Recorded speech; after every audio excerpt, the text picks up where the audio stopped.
After being blasted with news about Clair Obscur losing their game awards for the use of Gen AI, it became painfully obvious to me that the world is still seriously misguided when it comes to the umbrella term AI generated. Whether you use ChatGPT casually or are a software developer using AI tools for their job like me, Clair Obscur may become the next catalyst that starts the first conflict on how and when AI should be used in creative works. Should Clair Obscur have been punished as harshly as it did? Or is this just an overreaction from the fear of the unknown that society has gone through countless times before?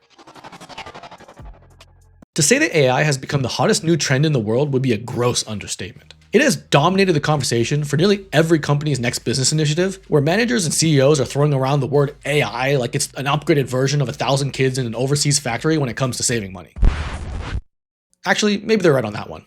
But it's not like AI is some silver bullet either. As with every other tool in the world, using it properly for the highest benefit and the lowest harm is the most important thing we need to figure out before we can decide on whether to restrict its use, if at all. We've all seen the waves of AI slop flooding our social media feeds, and honestly, something does need to be done about that. I hate AI slop, you hate AI slop, and it's probably because it feels like someone is just dumping nonsensical trash directly into our backyards and getting views with little or no effort because the sheer quantity of videos is just throwing YouTube into chaos. Most of us as consumers actually care about artistry though, the human element, the genuine love and effort that goes into creative works, including games like Expedition 33. It doesn't feel fair that AI can just spam videos and shorts at an unholy speed, drowning out the original works that deserve our appreciation. Look at this picture of Monaco here. Okay, now look at this one. Which of these is real and which of them is AI? Okay, I tricked you. They're both from the game. Because when I asked ChatGPT to generate me a GIF of Monaco twirling his staff above his head, this is the kind of thing that I got.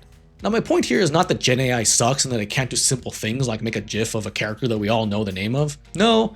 In fact, I'm sure that Gen AI will eventually be able to do stuff like this easily, and perhaps even better than humans could. My point is now, we can't be 100% sure whether something is AI or not. Ever since the invention of the internet, we've had to be a little bit wary about the veracity of stuff online, but now it's become the worst it's ever been. Now every video on the internet could just be AI. Every Insta reel could show a realistic human being in a very absurd situation, and we'd have to rely on our experience in the comment section to even know that it's fake. Nothing feels worse than liking a video and then finding out that it's AI afterwards. It all comes down to feeling lied to about what we are watching and where the source of that information comes from.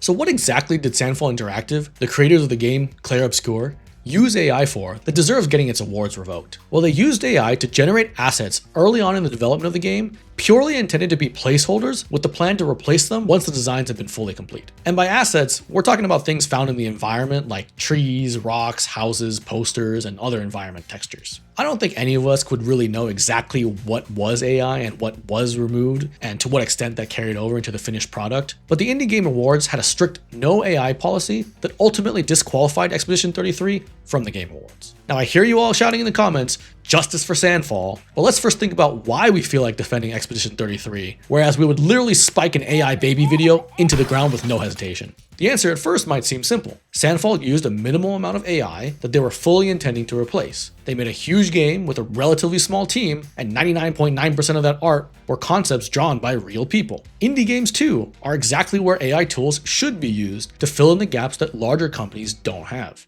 There's a lot of reasons to justify the use of AI here in a ton of different ways. But to play devil's advocate, what if we up that percentage? What if it was closer to 20%? 50%?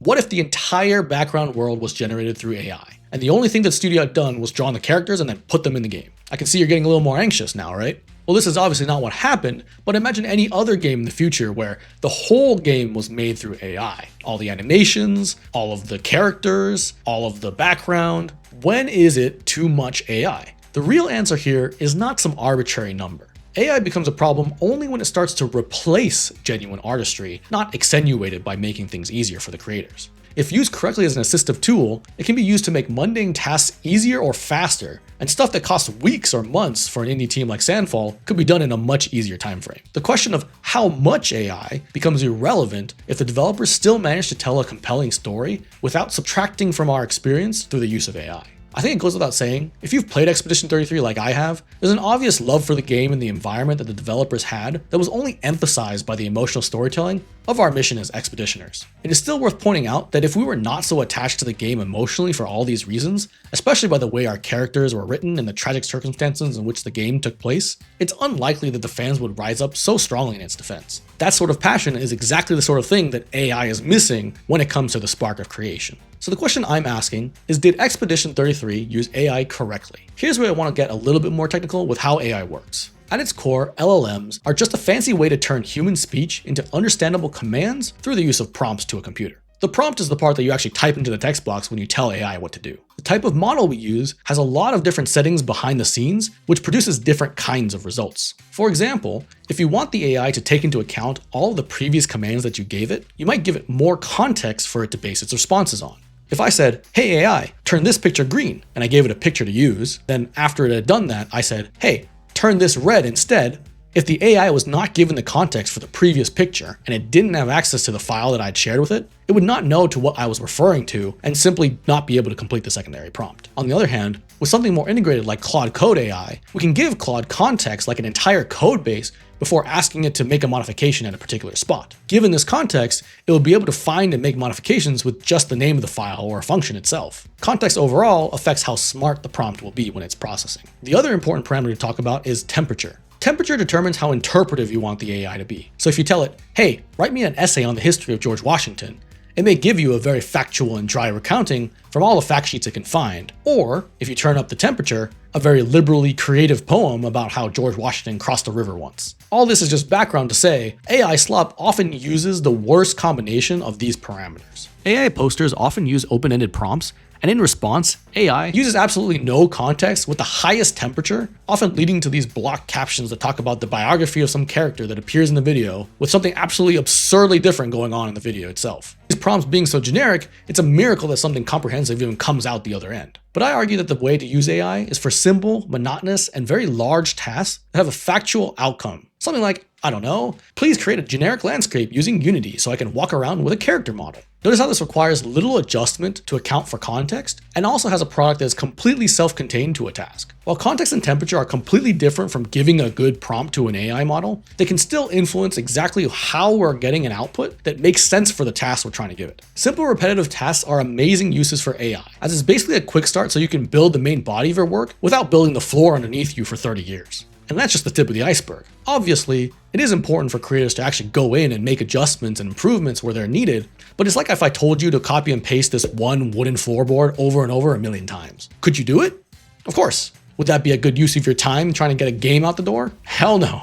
You can get AI to put down the floor, but you still need to come in afterwards as the expert and check to make sure that the floor was still created correctly. So if you ask me, I say Sandfall did use AI appropriately. They used it early to prototype their textures, didn't use it, at least to our knowledge, for large sweeping purposes that replaced the human creative process, and they managed to produce something of such high quality that we voted it Game of the Year. AI is the same as any other tool that we have in our everyday lives. If I was an artist and there was a new and faster paintbrush that could get me unintentional smearing and cool new tactile painting or something, you bet I would use it. I wouldn't, however, just sit there and watch it magically draw a painting all on its own, but I would take the tools at my disposal to help me be creative and not worry about the small things along the way. To this end, I think it's less about having to decide what level of AI integration is considered to be crossing some invisible line in the sand, but more so on how AI was used and for what purpose before it can be judged as excessive. Unfortunately, this nuance has not yet reached the correct level of consciousness for those of us not familiar with AI's capabilities. Some people hear that something was created through AI and they immediately assume that there was some powerful ethereal being just sucking the soul out of the work and creating it out of thin air. And that really is the core of why we still believe in Clair Obscur. The soul of the game has not changed, even if AI, only slightly, was involved in its creation. Even jumping back in for the thank you update, I was reminded of the world that we were so happy to inhabit with all the other painted characters, if only for a short but amazing time. Do I think the Indie Game Awards was right in taking away Sandfall's titles though? Sadly, yes. Officially, they needed to, under the rules that they put into place completely banning AI. However, it all stems from the ignorance of what AI generated really means and the rigidity of the black and white rule that they created in the first place. The field is just too new at the moment, and a lot more thought needs to go into the definitions that people are using to judge AI content and in the value of creative works. I hope that as a community, we can continue to fight for the right kinds of AI in the games we love that aren't just slop, finding a good middle ground to allow creators the breathing room to focus on what really matters to them, and maybe, just maybe, we'll get to see more amazing stories like Clair Obscur, Expedition 33 in the near future. Thank you all for watching, and keep an eye out for more.